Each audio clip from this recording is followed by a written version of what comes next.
Hi అండి అందరికీ. ఈరోజు మా ఇంట్లో స్పెషల్ అప్పాలు చేసుకుంటున్నాము. ఊరికనే ఇంట్లో పని అయిపోగానే కూర్చుంటే ఏదో ఒకటి తినాలనిపిస్తుంది. ఊరికనే పద్దాకల అన్నము చపాతి ఇవే అయిపోతున్నాయి. ఇక ఏదన్నా ఒకటి చేసుకొని తిందాం అనేసరికి ఇక మా మమ్మీ పిండి పట్టించి అప్పాలు చేద్దామనేసి అప్పాలు చేసింది. దీంట్లో మంచిగా రౌండ్గా ఉన్నవన్నీ మా మమ్మీ చేసినవి.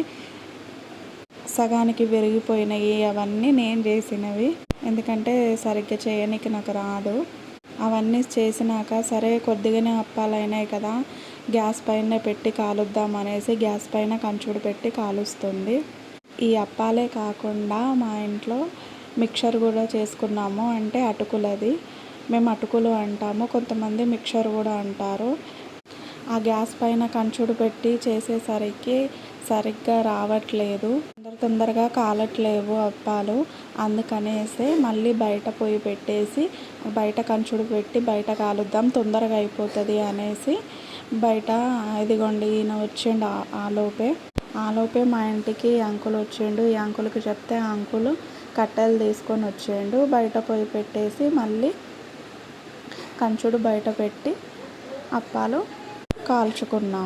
ఈ చిన్న కోడి చూశారు కదా, ముందున్న వీడియోలో చూసి ఉంటారు. 2 కోడి పిల్లలు ఉండేవి. దాంట్లో ఒక కోడి పిల్ల చనిపోయింది.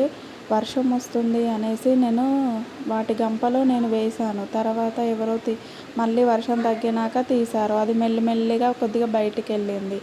కొంగ చూసి దాన్ని తినేసింది. అసలు కొంగ కోడి పిల్లల్ని తింటుందా? ప్లీజ్ కామెంట్ బాక్స్లో కామెంట్ చేయండి. ఇదిగోండి బయట పొయ్యి పెట్టేసి కంచుడు పెట్టినాము.